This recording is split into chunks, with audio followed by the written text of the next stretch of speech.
नमस्कार भावांनो, आज चालू असलेल्या मौजे काजड हर्षभाऊ केसरी मैदानामध्ये आपला बकासूर पलताना दिसला होता। मी मगाशी सांगितलं गट क्रमांक 33 मध्ये पळेल। गट क्रमांक 33 तास 3 वर आपला बकासूर पलताना दिसला।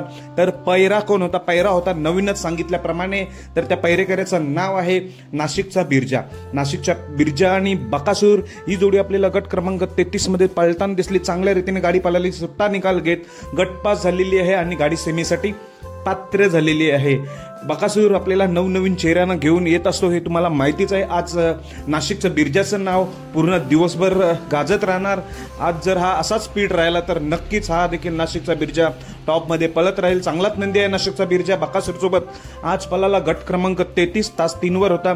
चांगल्या रीतीने गाडी पळून गटपास होऊन गाडी सेमीसाठी पात्र झालेली आहे। तर ह्या नाशिकच्या बिरजाला आणि बकासूरला सेमीफायनलसाठी खूप साऱ्या शुभेच्छा आणि त्याला भावी येणाऱ्या मैदानासाठी बिरजाला देखील शुभेच्छा। धन्यवाद।